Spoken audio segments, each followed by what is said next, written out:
warqee uffatte gonfoo ulfinaan faayamte mirga ilmaa ishee kan jirtu haadha Gooftaa jaallatamtu uffata warqee uffatte gonfoo ulfinaan faayamte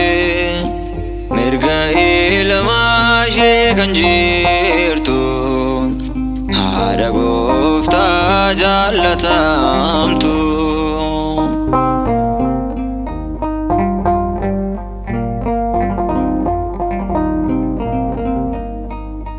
Ifaan guutamteetti biiftuu jireenyaan golgamte ulfinaan mul'atti urjii samiirraan marfamte jawwichi hin dandeenye balleessuudhaaf dhama'e humna Waaqayyootu ayyaana isheedhaaf ta'e jawwichi hin dandeenye balleessuudhaaf dhama'e humna Waaqayyootu ayyaana isheedhaaf ta'e uffata warqee uffatte gonfoo ulfinaan faayamte mirga ilmaa ishee kan jirtu haadha Gooftaa jaallatamtu.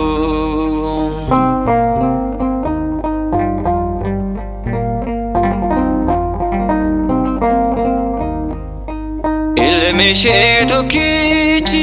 jaalalaan hundumaa bite bittaa diina jaala boojuudhaan kan booji'ate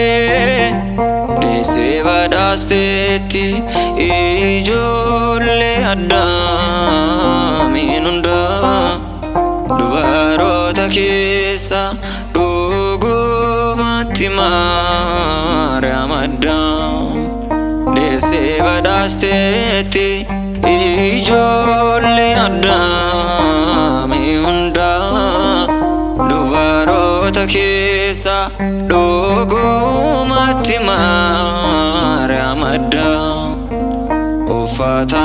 warqee uffatte gonfoo ulfinaan faayamte mirga ilmaa ishee kan jirtu haadha Gooftaa jaallatamtu.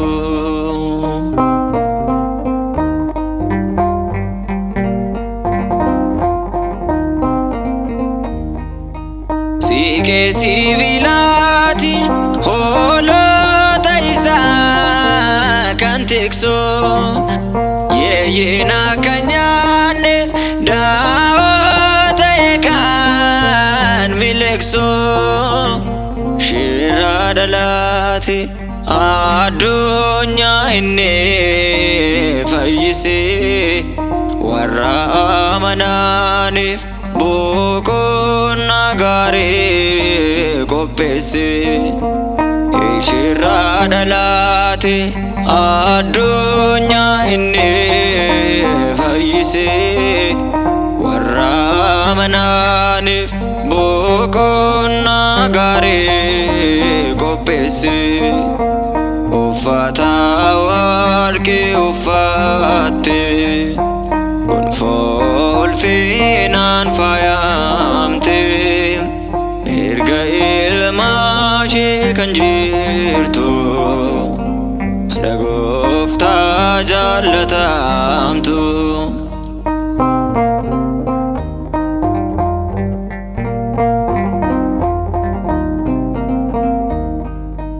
Ifaan guutamteetti biiftuu jireenyaan golgamte ulfinaan mul'atti urjii samiirraan marfamte gootamte jawwichi hin dandeenye balleessuudhaafi dhama'e humna Waaqayyootu ayyaana isheedhaaf ta'e jawwichi hin dandeenye balleessuudhaafi dhama'e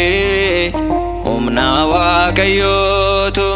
ayyaana isheedhaaf ta'e uffata warqee uffatte gonfoo ulfinaan faayamte mirga ilmaa ishee kan jirtu haadha Gooftaa jaallatamtu uffata warqee uffatte gonfoo ulfinaan faayamte mirga ilmaa ishee kan jirtu haadha Gooftaa jaallatamtu.